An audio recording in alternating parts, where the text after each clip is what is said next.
Halo semuanya, perkenalkan nama saya Hotri Agustina Ulansari Manihuruk dari kelas 10-6 Semansa Sukabumi. Kali ini saya akan menceritakan kerajaan Tarumanegara untuk tugas sejarah saya. Enjoy watching it! Sejarah berdirinya. Kerajaan Tarumanegara berdiri pada abad keempat, atau lebih tepatnya pada 358 Masehi. Pendiri kerajaan Tarumanegara bukan berasal dari Nusantara sendiri, namun Maharesi Jayasingawarman yang berasal dari India. Raja Jayasingawarman memberi nama kerajaannya Tarumanegara karena dari nama pohon tarum yang banyak tumbuh di daerah tersebut. Kerajaan Tarumanegara pernah menduduki wilayah Jawa Barat, tepatnya di dekat Sungai Citarum. Berikut adalah peta kerajaan Tarumanegara. Raja pertama, Jayasingawarman adalah pendiri kerajaan Tarumanegara yang memerintah antara 358 sampai 382 Masehi. Dia adalah seorang Maharesi dari Salangkayana di India yang mengungsi ke Nusantara karena daerahnya diserang dan ditaklukkan Maharaja Samudragupta dari Kemaharajaan Gupta.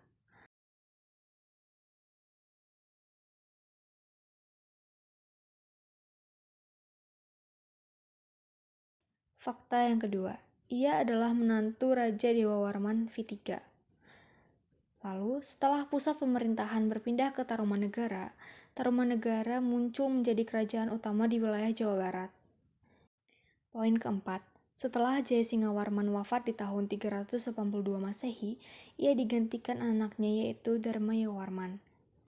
Dharmayawarman adalah raja kedua kerajaan Tarumanegara yang memerintah antara 382 sampai 395 Masehi. Ia adalah anak dari Jayasingawarman. Ia dibesarkan di tepi kali Candrabaga. Namanya hanya tercantum dalam naskah Wangsakerta. Tak banyak sumber sejarah yang menyebut masa kepemimpinan Raja Dharmayawarman. Masa kejayaan. Sejarah banyak menyebut kepemimpinan raja ketiga yaitu Raja Purnawarman. Raja Purnawarman membawa kerajaan Tarumanegara mencapai kejayaannya. Pada masa kepemimpinannya di tahun 397 Masehi, Purnawarman membangun ibu kota kerajaan bernama Sundapura di kawasan pantai yang jadi asal-usul Sunda sekarang. Selain itu, seperti yang disebut dalam Prasasti Tugu, Raja juga memerintahkan penggalian Sungai Gomati sepanjang 12 km yang berfungsi sebagai jalur perdagangan, mengendalikan banjir, dan menghindari kekeringan yang pada musim kemarau. Di bawah kekuasaannya, kekuasaan Tarumanegara meliputi hampir seluruh wilayah Jawa Barat, mulai dari Banten, Jakarta, Bogor, dan Cirebon. Tak hanya di dalam negeri, kerajaan Tarumanegara bahkan menjalin hubungan diplomatik dengan Cina. Sejarah keemasan Tarumanegara tercatat dalam berbagai prasasti, yakni Prasasti Tugu, Prasasti Lebak, Prasasti Ciarutan, dan Prasasti Jambu. Namun, sepeninggal Purnawarman yang wafat pada 434 Masehi, kerajaan Tarumanegara mulai mengalami kemunduran sebelum akhirnya tamat. Runtuhnya kerajaan Tarumanegara. Penyebab utama keruntuhan kerajaan Tarumanegara adalah karena adanya serangan dari kerajaan lain, serangan dari kerajaan Majapahit saat kerajaan Tarumanegara di bawah kepemimpinan Raja Sudawarman. Dalam bukunya, Hasan di Jafar menerangkan mulai muncul benih-benih perpecahan di kerajaan Tarumanegara pada era pemerintahan Kertawarman dalam kurung 561 sampai 628 Masehi. Penyebab lainnya, beberapa negeri taklukan tidak percaya dengan kemampuan Raja Kertawarman dalam memimpin pemerintahan dan mengelola wilayah kekuasaan Tarumanegara yang amat luas saat itu. Ketiga, munculnya beberapa kerajaan pesaing. Keempat, ancaman mulai datang dari kerajaan Kalingga di Jawa Tengah, kerajaan seperti Sriwijaya di Sumatera, dan beberapa kerajaan di Nusantara lainnya. Dan penyebab kelima, kerajaan Tarumanegara akhirnya bubar setelah wafatnya Raja Linggawarman pada saat 666 sampai 669 Masehi. Linggawarman tidak memiliki anak laki-laki, melainkan dua anak perempuan yang bernama Manasih dan Subakancana. Pada 669 Masehi, tahta Tarumanegara diwariskan kepada menantu Linggawarman, yakni Tarusbawa yang tidak lain adalah suami Manasih.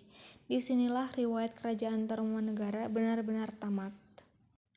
Setahun setelah naik tahta, Tarusbawa justru memindahkan pusat pemerintahan dan mengubah nama Tarumanegara menjadi Kerajaan Sunda pada 670 Masehi.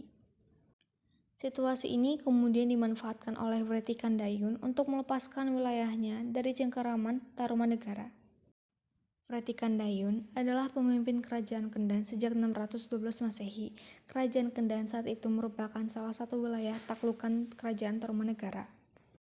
Peninggalan Kerajaan Tarumanegara. Beberapa peninggalan Kerajaan Tarumanegara yaitu prasasti dan arca. Prasasti adalah tulisan yang diukir di atas batu. Salah satu prasasti peninggalan Kerajaan Tarumanegara yaitu Prasasti Ciarutan. Terletak di Kampung Muara, Bogor. Prasasti ini ditandai dengan bentuk tapak kaki dari Raja Purnawarman, ditulis dengan huruf Pallawa dan bahasa Sanskerta. Ada juga prasasti Kebon Kopi, Tugu, Lebak Cidanghiang, Jambu, Pasir Koleangkak, Pasir Awi, dan Muara Cihanten. Sedangkan arca adalah patung yang terbuat dari batu dan dipahat menyerupai bentuk manusia atau binatang. Biasanya digunakan untuk media keagamaan. Ada juga peninggalan lain, yaitu naskah Wangsekerta. Isinya meliputi beberapa tulisan, yakni Cerita Parahyangan, Negara Kerebumi, Pustaka Dwi Pantara Parwa, Pustaka Para Ratuan Ibumi Jawatwipa, dan Pustaka Raja-Raja Bumi Nusantara. Berikut ada foto-fotonya, ada foto prasasti Tugu, prasasti Kebon Kopi, prasasti Ciarutan, naskah Wangsekerta, dan juga arca. Sekian presentasi informasi dari saya. Terima kasih banyak sudah menonton sampai sejauh ini. Maaf bila ada salah kata. Bye-bye.